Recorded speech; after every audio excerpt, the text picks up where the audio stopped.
lastimosamente con la cuarentena obligatoria. Jorge Alfredo.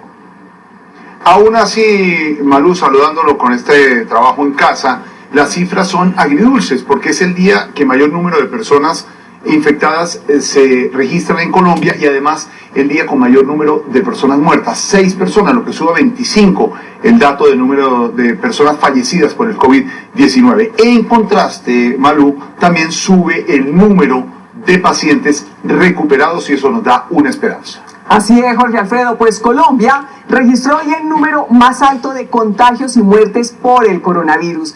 Este es el reporte del día por el COVID-19. Casos en Colombia, 1.267 confirmados, descartados 21.202, personas fallecidas 25 y recuperados 55 personas. Vamos ahora a ver por departamentos cómo se comporta el coronavirus. Bogotá, la ciudad que más casos de contagiados confirmados tiene, 587, Valle del Cauca 165, Antioquia 146, Atlántico 47, Bolívar 45, Cundinamarca 44, Risaralda 37, Huila 32, Norte de Santander 25, Quindío 23, Caldas 16, Cesar 16 confirmados. Tolima tiene 15 casos confirmados, Meta 13, Cauca, Magdalena y Santander tiene 12 casos confirmados, Boyacá y Nariño 6, Casanare, Córdoba, San Andrés 2 casos, La Guajira y Sucre 1 caso confirmado. Veamos ahora hospitalizados. Hay 103 personas hospitalizadas. En UCI 54 y se recuperan en casa 1.030 personas. Lo vamos a discriminar ahora por género. Hombres presentan 642 casos y mujeres 625 casos. Rango de edades, menores de 20, 69 casos confirmados. Entre 20 y 40, 550 casos. Y entre los 40 y los 60 años hay 428 casos confirmados. Mayores de 60, 220 casos. Jorge Alfredo. Pero fíjese, Malú y televidentes, que esta lucha diaria contra el COVID-19 en Colombia y en el mundo también deja emotivos momentos. Hoy ese momento se vivió en Cali. Una mujer de 38 años que llegó en un estado crítico al hospital fue recuperada por el cuerpo médico y hoy fue dada de alta. Ella tenía algunos antecedentes de complicaciones médicas y lo que hizo el caso muy especial. Pues aquí está la historia de este emotivo momento que, como decíamos antes, también nos da esperanza para esta lucha contra el COVID-19 en Colombia y en el mundo.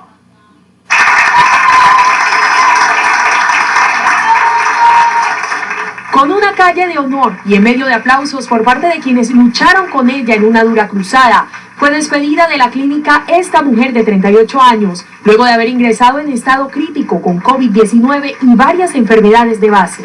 Este paciente estuvo aislado. Una vez llegaron las pruebas, pues se le iniciaron todos los protocolos de manejo. Se hizo una revisión de la literatura porque esta paciente tenía una miocarditis con una fracción de eyección bastante baja. Por la gravedad del estado en el que llegó a la clínica, fue remitida directamente a la unidad de cuidados intensivos, donde permaneció bajo estricta vigilancia y protocolos sanitarios. Fue un caso supremamente complejo. El cuadro con el que ingresó era un cuadro muy bizarro. Le aplicamos las pruebas de tamizaje, se orientó el caso. Nuestro equipo de medicina interna, de cardiología, estuvo siguiendo el paciente de lleno. Pero hubo algo más que los medicamentos, que fue determinante en la recuperación de la mujer. Un apoyo de la familia que ha sido definitivo en su recuperación y sin lugar a dudas por nuestro cuerpo médico, a quien estamos profundamente agradecidos y orgullosos del trabajo que han realizado.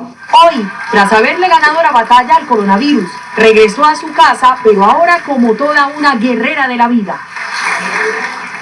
Y el otro hecho alentador en esta batalla médica está en Medellín. En esa ciudad con 86 enfermos por coronavirus, también están 20 de los 55 recuperados en todo el país.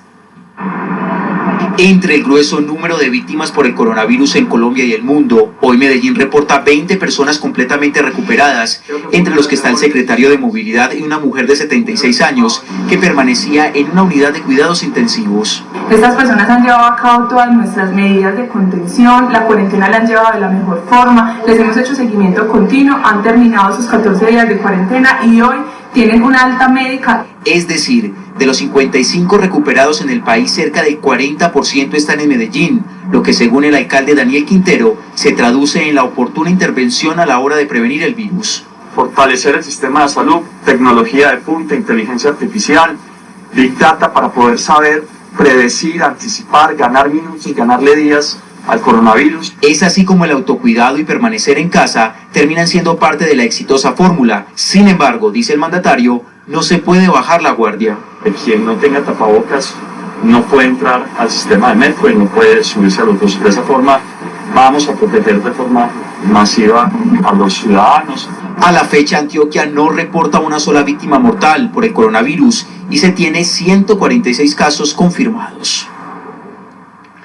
Una de las grandes preocupaciones en el tema de la expansión del virus en Colombia y en el mundo es sobre las personas que no presentan síntomas. ¿Pueden ellas transmitir el virus? Esta es la pregunta que le trasladamos hoy en Noticias Caracol a la doctora Fernanda. Doctora. No todos los infectados con COVID-19 son iguales. Tenemos desde personas que no desarrollan la enfermedad, que no presentan síntomas, hasta los que tienen neumonía grave, falla respiratoria y otras complicaciones que pueden llevar a la muerte. Este grupo, el de los asintomáticos, es uno de los grandes enigmas. No está claro cuántos son, qué proporción representan. Son un factor que, por ejemplo, no permite saber cuál es el número total de los infectados, entre otros porque son difíciles de detectar. Algunos estiman que pueden estar alrededor del 30% del gran total, es decir, que de 10 personas con el COVID-19, 3 no tendrían manifestaciones, se sienten completamente sanos. Sin embargo, datos muy recientes de China indicarían que hasta 8 de cada 10 infectados por este nuevo coronavirus no tendrían síntomas. Lo cierto, mientras que se aclaran todas estas cifras en el mundo y en nuestro país, es que algunos de ellos estarían esparciendo el virus sin darse cuenta, sin saberlo. Esta sería una de las tantas razones por las cuales el nuevo coronavirus se habría propagado fácilmente. Hay modelos que muestran que los asintomáticos podrían diseminar el virus durante 14 días desde el momento en el que ellos se infectan, y esta sería una de las razones para el tiempo del aislamiento. Lo que no está claro es si ese tiempo en el que diseminan el virus es igual para todos, qué tanta carga viral tienen y por lo tanto qué tan contagiosos son, o si hay un grupo, por ejemplo, por edad que transmita más que otro. Por eso es tan importante que todos adoptemos las medidas de protección, así estemos bien. Mantener distancia física, tener el mínimo posible de contactos al día, lavado de manos, limpieza de las superficies que compartimos, porque probablemente vamos a llegar a un punto, debido a que el virus está circulando entre nosotros, en el que no sabremos si los que están bien en algún momento son o no transmisores del virus.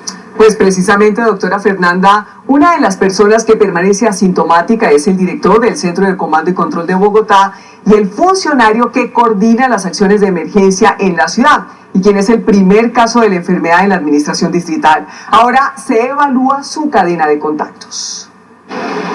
Ya son varios los colaboradores del director del Centro de Comando y Control C4 a quienes se les ha practicado la prueba de COVID-19 por haber estado en contacto con él. Personas que han tenido contacto permanente con el director se les va a hacer la prueba de COVID. Al director del centro le realizaron la prueba que resultó positiva luego de informar que su conductor personal adquirió el virus tras un contagio familiar. El distrito comunicó que desde el pasado 27 de marzo se inició el protocolo de atención y práctica de pruebas. El doctor Carlos Camacho me informó que se iba a hacer la prueba de COVID. Ayer entregaron los resultados y dio positivo. Inmediatamente con la Secretaría de Salud se dispuso de un grupo de médicos epidemiólogos que en la tarde visitaron la línea 123 verificando las condiciones de seguridad y sanitarias que se tienen impuestas en este lugar. El funcionario por ahora permanece asintomático. Según el secretario de Seguridad de Bogotá, Hugo Acero, el funcionario a su cargo ya completa una semana de aislamiento. Acero también confirmó que él mismo se practicó la prueba, pues prácticamente estaba despachando desde la sede de la persona afectada desde que inició la contingencia por el nuevo coronavirus en Bogotá. Sin embargo, aún no se conocen los resultados. Es la frontera entre Suba. Dependiendo de esto, se ampliará la toma de muestras, pues este jueves, por ejemplo, Acero, como se ve en estas imágenes del Consejo de Seguridad, estuvo acompañado de los altos mandos del ejército, policiales, al menos 3 secretarios de despacho y la alcaldesa Claudia López. Para el caso de los cientos de trabajadores que laboran en la entidad, el distrito entregó un parte de tranquilidad, pues la línea continuará funcionando normalmente. Desde hace varios días en las sedes se reforzaron medidas como la distancia social, uso de gel, alcohol, lavado de manos y hasta se dispuso de otros salones para minimizar el número de personas en un solo recinto. Y por estos casos de personas sin síntomas, hoy se pronunció la Asociación Colombiana de Infectología sobre el polémico uso del tapabocas. Explica que se hace un ajuste en la recomendación debido a la nueva fase por la que atraviesa la pandemia, en la que cualquier persona es potencialmente portadora del virus. El comunicado oficial dice: se recomienda el uso de tapabocas convencionales no respiradores N95 en los espacios en los que sea imposible mantener la distancia de mínimo 1 metro, ideal 2 metros, como por ejemplo el transporte público masivo, taxis, plazas de mercado, etc. Hacen un llamado para que estos elementos sean usados de manera responsable para evitar desabastecimiento y porque el mal uso es riesgoso y fuente de contagio. Insisten en que el tapabocas no reemplaza las demás medidas y que las más efectivas para prevenir la infección son el aislamiento físico y la higiene de manos. La Gerencia para el Coronavirus anunció hoy que se están agotando las posibilidades de tener las 5.000 unidades de cuidados intensivos y el 1.000.000 de pruebas que el país necesita. La demanda internacional es muy alta, esa es la razón, pues el hecho fue anunciado hoy dentro de las sesiones virtuales informales que adelanta el Senado de la República. El Ejecutivo reveló que hay dificultades para comprar las unidades de cuidados intensivos para poder ampliar la atención para los colombianos. Hay una oferta limitada en el mundo y hay 180 países hoy en día, más incluso, compitiendo por este producto. Alemania compró, la señora Merkel compró toda la producción de UCIs de un año en Alemania, de ventiladores. En Estados Unidos Trump prohibió la exportación de estos elementos. Además, el gerente para el COVID-19 aseguró que se busca la manera de poder importar nuevas pruebas, pero también existen los mismos problemas. Estamos en este momento buscando importar más o menos 900.000 pruebas, lo que llaman de tipo PCR o moleculares, y unas 300.000 pruebas de tipo serológico, que es lo que llaman prueba comercial. Eso tampoco está nada fácil porque enfrentamos la misma situación que el resto del mundo. Por su parte, el ministro de Salud dio un parte de tranquilidad al personal de salud, manifestando que la gran mayoría de instituciones médicas cuentan con reservas de implementos de bioseguridad para los próximos días. Y mientras las sesiones virtuales avanzan, el presidente del Congreso llamó a la instalación presencial el próximo 13 de abril. Lo hizo a pesar de que él mismo calificó esa decisión como una irresponsabilidad. El presidente del Congreso le agregó un nuevo ingrediente a la polémica sobre la reanudación de sesiones legislativas. Lidio García no está plenamente de acuerdo con esa decisión, pero igual la tomó. Es una irresponsabilidad hacerlo porque es un riesgo tremendo. Estamos programados para el día 13, lunes 13 de abril, a las 3 de la tarde en el recinto del Congreso de la República, del Senado de la República. Voceros de varios partidos, aunque reconocen que hay riesgos, respaldan la convocatoria. El Congreso no podía sesionar presencialmente por la cuarentena. Levantada la cuarentena, estoy de acuerdo. Saludo que haya sido convocado el Congreso. Yo estoy listo para sesionar el próximo 13 de abril, pero ojo, ningún Congreso del mundo lo está haciendo así. Casi todos los están haciendo de forma virtual. Otros congresistas consideran que es un riesgo que más de 100 senadores se sienten uno al lado del otro y hacen recomendaciones. Es totalmente irresponsable sesionar en el Congreso. Sería imposible evitar un contagio, no solo de parlamentarios, también de aseadoras, escoltas. Participaremos presencialmente en la sesión del próximo 13 de abril. Los congresistas, los políticos, no pueden convertirse en vectores que infecten a los ciudadanos colombianos. Las sesiones virtuales garantizan que el Congreso funcione sin poner en peligro a nadie. Los congresistas, sin embargo, están a la espera de una decisión sobre la prolongación o no del aislamiento para saber si las sesiones se pueden instalar el 13 de abril. El drama de los colombianos por el COVID-19 no solo se da aquí en el país, también hay muchos compatriotas varados en el mundo, en muchos países. En el sur del continente hay varios colombianos que quedaron atrapados por motivos de turismo y también porque asistían a un partido de fútbol. Un grupo de hinchas del Independiente Medellín y otros colombianos que estaban de turismo en la provincia de Jujuy, frontera entre Argentina y Bolivia, quedaron varados allí desde hace 15 días cuando inició la cuarentena en Argentina. Estuvieron ese tiempo en un salón porque no les permitieron pagar un hotel. Después de ese tiempo les autorizaron viajar a Buenos Aires por tierra en una travesía de 25 horas. Una vez en la capital argentina, el bus fue detenido. Un juez ordenó que los 62 pasajeros, 22 de ellos colombianos, fueran hospedados en 3 hoteles de la ciudad. Una ciudadana peruana que presentó fiebre fue trasladada a un hospital. Juan Carlos Soto y su hijo, 2 de los colombianos, contaron que después de este impasse han recibido un buen trato de las autoridades argentinas, pero piden ayuda para volver a Colombia. Estamos muy cómodos, muy bien atendidos, estamos supremamente agradecidos por la amabilidad de la ciudad de Buenos Aires. El hotel está atendido por unos voluntarios, unos muchachos formalísimos, y la policía se portó a la altura. Hubo un pequeño inconveniente ahí en la avenida, que cuando pararon el bus, pero pues en realidad siento que también es prevención de la ciudad, porque también tienen que protegerse. Por ahora, los colombianos en Argentina deberán cumplir con la cuarentena en la que se encuentran en Buenos Aires. En Ecuador también hay cientos de colombianos que están enfrentando la dura situación que vive ese país por cuenta del coronavirus. Muchos de los colombianos han clamado por ayuda. Hacemos a esta hora contacto con Freddy Barros, él es de nuestro canal aliado Ecuavisa, para saber cómo evoluciona la situación en ese país. Freddy, primero, gracias por acompañarnos. Nos acompañamos también, por supuesto, en esa situación tan difícil que vive el vecino país. Y lo que hemos visto es absolutamente dramático, Freddy, las imágenes que han recorrido el mundo con los cuerpos en las calles por cuenta del coronavirus. ¿Ustedes ya han logrado mejorar la situación con el levantamiento de los cuerpos? ¿Y qué ha hecho? ¿Qué medidas contundentes ha tomado el gobierno?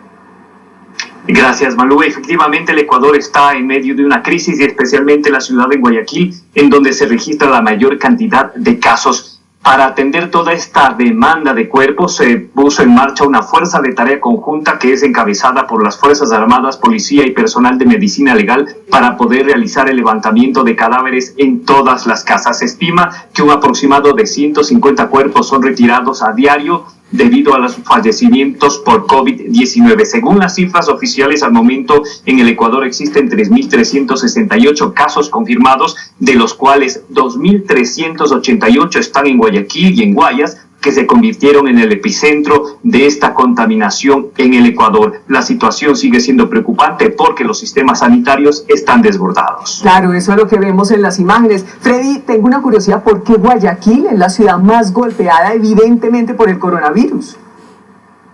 Bueno, una de las explicaciones es porque es una urbe muy popular. La mayor parte de la gente se dedica al comercio y tiene mucho contacto. Además, hay que mencionar que estaban en época de vacaciones, lo que hace que mucha gente tenga más interacción social, viajes, movilizaciones. La gente también vino del exterior para reunirse con sus seres queridos. Y un dato que reveló esta tarde el presidente de la República es que varios de los contagiados no respetaron la cuarentena. Reveló, por ejemplo, que en Guayas, en Guayaquil, 520 personas confirmadas con COVID-19 abandonaron la cuarentena y se pusieron a pasear por la ciudad y a diseminar esta enfermedad. Son las consecuencias que estamos viendo y un verdadero drama que se vive en la ciudad de Guayaquil. Mientras tanto, se mantiene. Fue en cadena nacional donde el presidente de la República dio a conocer una disposición que incidirá en las cifras que hasta ahora ha mostrado el gobierno en relación a la pandemia del COVID-19.